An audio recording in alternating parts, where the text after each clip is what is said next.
guys, this is Summer Susie. Welcome to my channel. Ngayon guys, magluluto ako ng special guys na ginataang hipon. Ayan. Malalaki itong guys, itong mga hipon na nabili ko. Hindi man sobrang laki pero malaki-laki naman siya kaysa yung nabibili natin na ordinary sa guys, grocery, supermarket pala.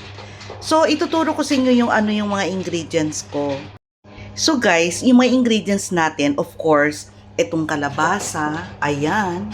And then, itong sitaw. Ito lang dalawang ilalagay ko na gulay. Tapos, sibuyas, kamatis, luya, and then garlic. Tapos, guys, maglalagay pa akong pandagdag ng flavoring, which is the nor shrimp. Tapos, maglalagay tayo ng 2 latang coconut milk. Ang ginamit ko guys, coconut cream pala. Mas maganda ang cream kasi medyo siya guys, malapot kaysa sa yung sa cream. Tapos, etong ating maglalagay ko guys ng Sprite, kaya sa special. And then, yung ating, what do you call this? Fish sauce. Tapos, yung oil natin na gagamitin is olive oil kasi bawal pa sa akin yung ordinary oil like yung vegetable or corn oil. Tapos, guys, of course, itong ating hipon. Ayan. So, mag-start na tayong magluto. So, guys, eto, nagpainit ako ng ating malaking kardero dahil marami yung ating lulutuin. Tapos, maglalagay tayo ng mga 2 tablespoon na oil. Ayan. So guys, unahin natin yung ating ginger para mabango na siya. Usually talaga guys, ang ginger talaga ang nauunang gisahin para mag-concentrate yung lasa ng ginger sa ating oil.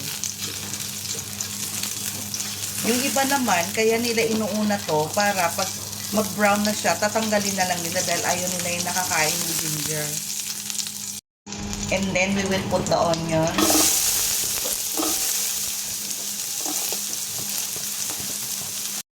Ayan, mabango na yung ating onion. Let's put the garlic.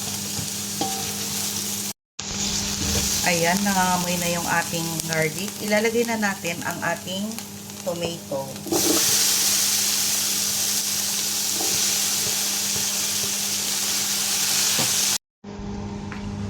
Check natin guys. Ayan. Kapag ganito na, pwede na natin ilagay yung hipon.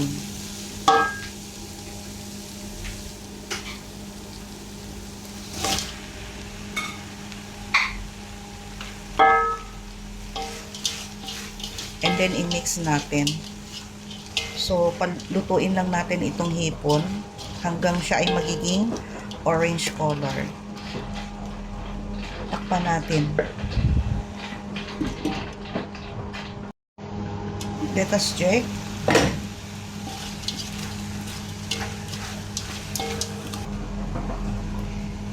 Siya nga pala guys, para maging special siya, lagyan natin ng konting Sprite. Yan, tansya-tansya lang.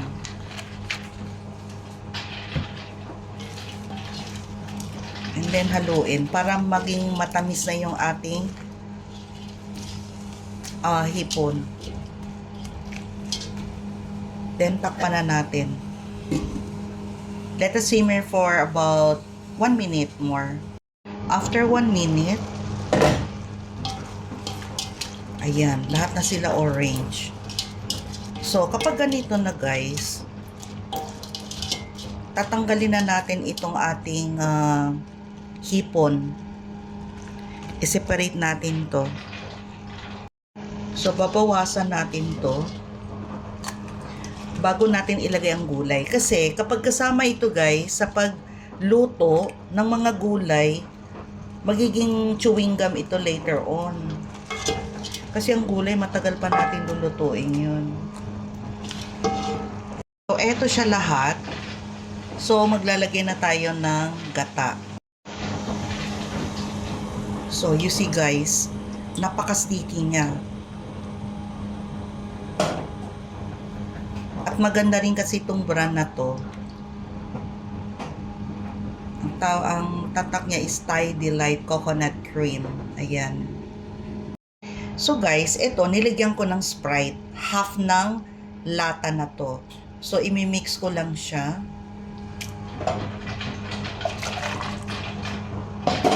Para makuha pa natin yung ibang gata sa lata, tapos ibuhos na natin.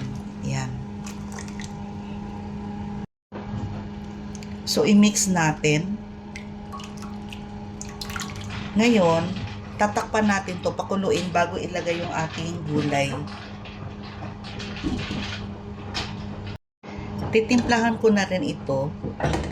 Itong yung ating shrimp cube, dinilyot ko na siya, tapos nilagyan ko ng patis, tapos ito, ilalagay ko na siya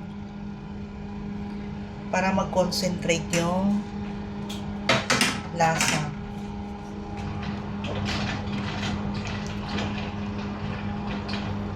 Ayan, kumukulo na siya. Uunahin ko guys yung ating sitaw. Ayan. Matagal-tagal kasi itong maluto eh. Yung kalabasa sandali lang. After 2 minutes, ayan, kumulo na siya.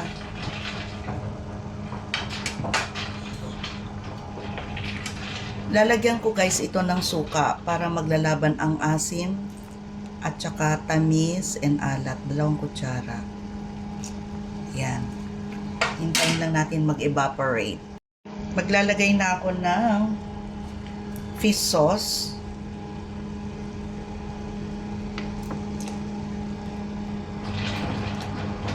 Tatlong kutsara. Yan. And paminta.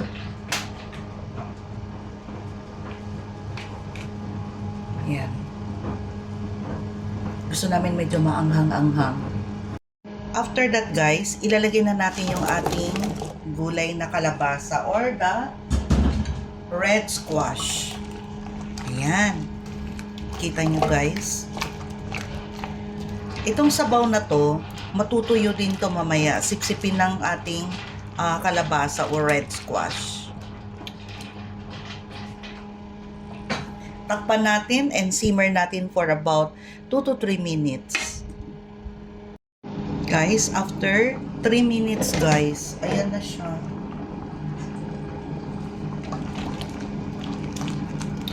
So ilalagay ko na yung ating hipon.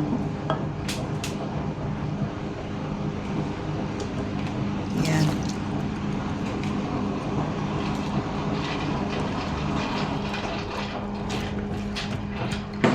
Ang purpose nito guys, kaya hinuli ko yung hipon dahil magiging chewing gum ang lasa nito kapag isinabay natin sa mga gulay, hindi natin siya tatanggalin. So ganyan, hayaan lang nating lumambot yung ating gulay. Malapit na rin to, siguro mga 1 minute pa. So hintayin lang natin simmer for 1 minute. Guys, check natin. After 2 minutes, ayan.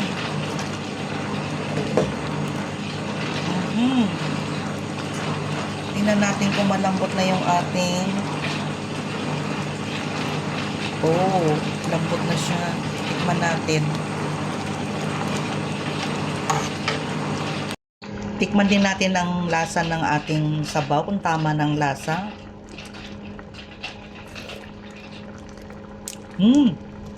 Ang sarap guys. Perfect. Yung gulay di guys, luto na. So, i-switch off ko na ito. So guys, eto na siya. O diba guys, wala lang siyang masyado yung puti na kagaya nung iba pag nagkakata may puti, kasi yung gamit po nila guys is yung powder. Eh ako naman hindi, ginamit ko siya yung liquid. O diba?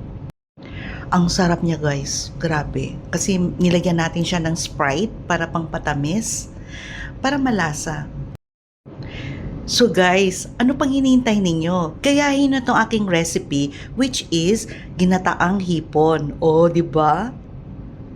So guys, don't forget to like, share, and subscribe my YouTube channel, Summer Susie. Bye guys! See you in my next vlog. Bye!